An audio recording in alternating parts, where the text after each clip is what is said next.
Oui, oui, ça va, oh là là. Donc tu viens de présenter la saison, la nouvelle saison. Alors, il y a plusieurs actualités qu'on a pu dénoter à travers. On va parler d'abord de ce qui fait rêver, la programmation. Qu'est-ce que tu pourrais retenir sans pour autant tout dévoiler? Oh là, ça serait vraiment trop long. Je vous conseille surtout d'aller voir sur Internet et sur le site la totalité et avec les détails de cette programmation qui, comme d'habitude, est éclectique, avec de nouveaux talents et d'autres qui sont confirmés. Je crois que les acteurs les plus célèbres de ce pays sont dans la distribution de cette programmation, comme les jeunes compagnies qui me paraissent être en ce moment de la création des hommes et des femmes importants. Et toutes ces compagnies vont investir l'espace Léo Ferré et les grosses distributions seront sur le Tourski. Mais bon, ça, on peut détailler les gens célèbres et les moins célèbres, ou ceux qui, comme la machine de Turing, ont eu 4 nominations. Enfin, ils sont nommés pour le meilleur spectacle, plus que nommés d'ailleurs, ils ont obtenu les Molières de ces 4 postes. Donc ça fait partie des découvertes joyeuses, on ne le savait pas au moment où on le mettait sous presse.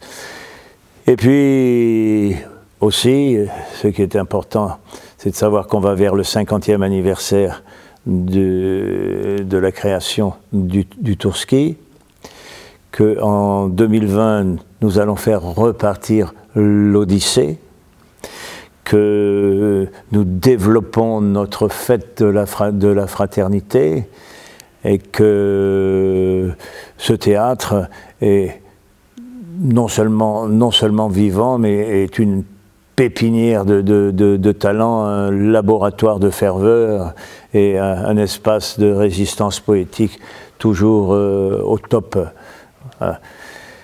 Et dans ces moments où on va être obligé de se battre pour que ce théâtre puisse continuer à vivre, on mesure l'élan de solidarité venu de tous les coins de cette ville et même du monde, qui refuse que l'on fasse souffrir cette maison.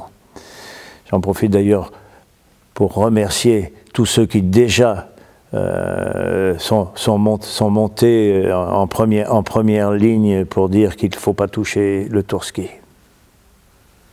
Alors, qu'est-ce qui se passe en termes d'actualité sur le soutien du Tourski?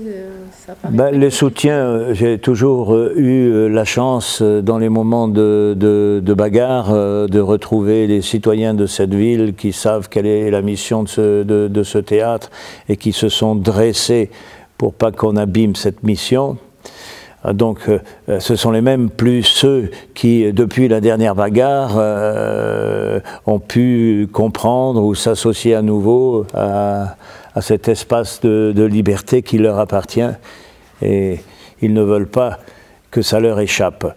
Non, c'est vrai que là aussi, puisque je fais une création théâtrale écrite par les Gilets jaunes sur leur aventure, et en servant une pièce d'un ami auteur arménien de grand talent, ils se battent aussi avec nous pour que cet outil puisse rester à la disposition de tous ceux qui veulent s'approcher de l'art. Comment tu fais pour arriver à persévérer, à préserver cet art? Il y a 50 ans, j'ai pris conscience que les théâtres devaient être des lieux de partage, d'échange, de rencontres, de laboratoire pour l'imaginaire, et que ça devait appartenir à tous, que c'était pas réservé à un cercle de privilégiés. mais que ceux qui pensent que ça l'est doivent, avant les autres, s'emparer de ces maisons qui sont les outils de la liberté individuelle. Voilà, et ça, je n'ai pas cessé de le répéter, de tenir ce discours, et non seulement d'appliquer ces principes de fraternité. Et donc, évidemment, ça s'est développé et ça a fleuri. Et maintenant, on en est à cet événement formidable, au moment où les communautés se font la gueule et tout le monde se regarde en chien de faïence. Cet événement qui s'appelle Fête de la Fraternité, qui est le prolongement de Marseille Fraternité, en fait, et qui réunit tous ceux qui veulent que la vie soit différente dans cette ville, comme elle a pu l'être pendant des siècles et des siècles, depuis 2600 ans.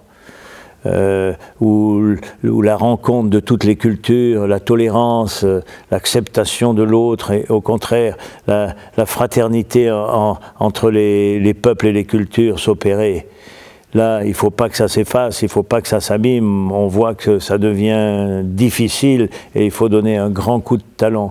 Eh bien, c'est d'ici que le coup de talon part. Voilà. Et puis s'il faudra non seulement donner des coups de talon pour faire refleurir nos idéaux, il faudra aussi peut-être donner des coups de pied au cul. Des coups de talon pour des coups de talon. Oui, oui. Les coups de talon. Les coups de talon, ils sont multiples, répétés, ce sont des rendez-vous précieux qui nous réaniment, qui nous rechargent et qui nous rendent cette énergie nécessaire pour que ce que nous souhaitons soit conduit. Merci Richard. Merci à toi. Merci. Merci pour ce soutien.